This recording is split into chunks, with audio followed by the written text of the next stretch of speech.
Bonjour chers auditeurs de l'ODJ Média, notre chroniqueur invité, Aziz Bousseta, partage son avis et sa réflexion, dans un article qu'il a intitulé « Géopolitique sans politique n'est que ruine de l'âme », qu'on écoutera ensemble dans ce podcast.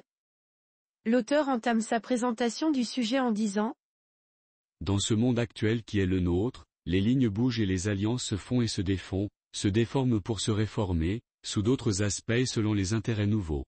Les pays en ont conscience et agissent en conséquence, et le Maroc n'est pas en reste, désormais lucide quant à l'importance de sa position géographique, de son positionnement géostratégique, de sa posture géopolitique et de sa stature morale et diplomatique en Afrique et en terre arabe. » Notre journaliste présente son point de vue initial ainsi. Mais dans géopolitique, il y a politique et dans géostratégie, il y a stratégie. Si la stratégie revient au chef de l'État, sa vision prospective et son aura personnelle, la politique est l'apanage d'un gouvernement, et bien évidemment de son chef, qui doit procurer en interne les éléments de puissance à faire valoir en externe. Et c'est là le problème du Maroc, en l'occurrence l'écart entre la pertinence et la portée d'une vision royale stratégique à long terme et les défaillances et manquements d'une politique gouvernementale à court et moyen terme. Observons le gouvernement à Canouche, quels sont les ministres dont l'action peut prévaloir à l'extérieur? La diplomatie, de plus en plus visible en attendant d'être plus audible, s'impose néanmoins progressivement en s'étendant, dans la région sahélienne et méditerranéenne d'abord, puis sur le continent et dans le monde arabe. La sécurité, donc le ministère de l'Intérieur, qui est de plus en plus sollicité par nos partenaires et alliés, proches ou lointains. Le champ religieux, avec la promotion de l'institution de la commanderie des croyants, pour porter la voix de l'islam modéré que nous portons, que des ministères de souveraineté, qui ne dépendent aucunement de l'autorité d'un chef du gouvernement, par ailleurs bien en mal de l'imposer à des ministres qui ne lui doivent rien.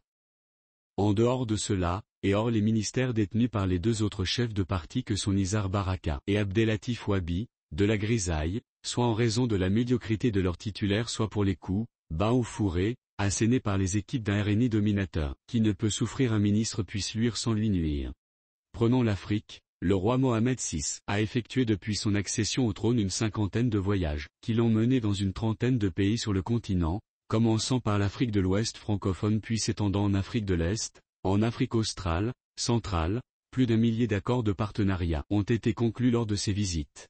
Mais notre classe politique ne semble pas vouloir se déranger pour accompagner, soutenir, supporter et prolonger cet effort. Très peu de ministres vont vers les pays de notre continent, hors des cérémonies officielles ou des grands-messes multilatérales, et même le ministre des Affaires étrangères ne semble pas avoir une inébranlable volonté de se déplacer dans ces pays, pour affermir et affirmer les relations. Les autres ministres ne sont pas plus près sur le continent. Et cela, un jour, pourrait avoir un prix. Notre chroniqueur invité approfondit sa réflexion de la manière suivante. Et quand, d'aventure, on s'enquiert des raisons de la puissante réticence ministérielle à se rendre dans ces pays, la réponse est invariable, tête levée vers le haut, timbre de voix vers le bas, pour indiquer qu'ils n'en ont pas reçu le feu vert. Mais le résultat est le même. À défaut de les entretenir, les relations se distendent et tout est à refaire. La gouvernance, elle est universellement faite de décisions politiques, de moyens techniques et pratiques, et de la communication produite autour. Or, si l'on accepte les grands et nombreux projets royaux, le gouvernement à Canouche agit comme une équipe de cabinards, prenant leurs décisions dans des bureaux feutrés, décisions inspirées de rapports achetés à prix d'or à de prospères cabinets de conseil, décisions appliquées souvent sans concertation avec les concernés, et affligées d'une communication octeuse. Ainsi, en guise d'exemple non exhaustif, de cette décision sur la digitalisation des marchés publics, qui suscite l'indignation des soumissionnaires souvent confrontés à des pannes du site dédié, ou encore de la numérisation des services d'urbanisme, qui fonctionnent avec un bonheur inégal, ou encore du fameux État social, avec un nombre croissant de ramdistes pas encore amoisés, ou la crise des enseignants, avec lesquels tout contact est rompu, le gouvernement choisissant de disserter avec des syndicats peu, ou pas, représentatifs, ou ces rumeurs insistantes d'enrichissement illicite triomphant ou de corruption galopante, ou, plus préoccupant, comme l'affirme l'économiste Mohamed Ben Moussa, ancien membre de la commission Ben Moussa, la non-sincérité des chiffres clés du budget 2024 et des précédents, et tout cela réduit en interne la portée géopolitique promue à l'extérieur. À l'international, le Maroc se voit grand, mais il continue à être petit sur son territoire. L'auteur termine son article en ces termes.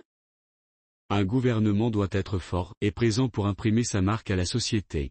Ce n'est pas précisément le cas de l'actuel cabinet, qui semble avoir oublié les recommandations du nouveau modèle de développement, et en les oubliant, il a fait passer à la trappe les objectifs de croissance préconisés par la commission Ben Moussa, avec le risque de maintenir le royaume dans la trappe des revenus intermédiaires.